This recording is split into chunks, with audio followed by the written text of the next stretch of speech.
Niliambiwa ukidai kujua mambo ya constitution tafuta Muigai hizi maeria za Jivanji. So leo niliamua kuingia hizi maeria. Lakini ile design ilikuwa nimepiga luku. Mbogi ilikuwa nadhani ni MP fulani amekuja kuwapatia maziwa. Lakini wapi jo, ilikuwa ni mimi. Lakini hakunanga kitu bad ka uko juu ya luku alafu unatumia katululu. Jilifanya niache kuonekana mwesh hadi kuonekana jokopai. Hapa siwezi sema Zakayo shuka. Juu nilikuwa juu ya mti kaza Zakayo ni kutafuta network. Lakini bahati mbaya effort zangu za kutafuta network ziligonga mwamba. Anyway, niliamua kukua trufena. Nikapostia stima kutafuta network. Lakini Mungu si asumani. Lakini simu iko tu imenisumbua hivyo.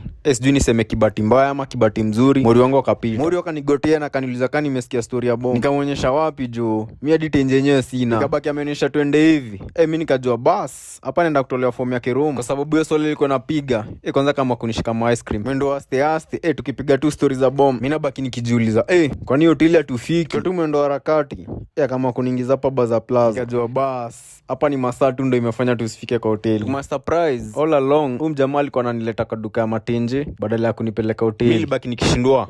Kwani siku hizo na kuladi simu. Akanionyesha turia, hapa inajiita phone plug 254. Na nimeona umengeka sana na tululu. Lakini mimi kucheki matenje ziko huku. Naona tu ni ma iPhone na ma Samsung. Mimi nikashindwa mazo nitatoa wapi. Akanionyesha ni tense. Kunalipa mdogo mdogo, unaekelea 40% deposit na unalipa the rest na duration ya 3 to 6 months. Unajua tabia zangu ni za kinyonyo. Emilia kuchukua iPhone 15 Pro Max ya pink na nika left kama a happy client. Anyway, welcome at the phone plug 254 wako located hapa Baza Plaza M4 shop 1. Usiseme sija kuchanona rada ya tinje kwa sababu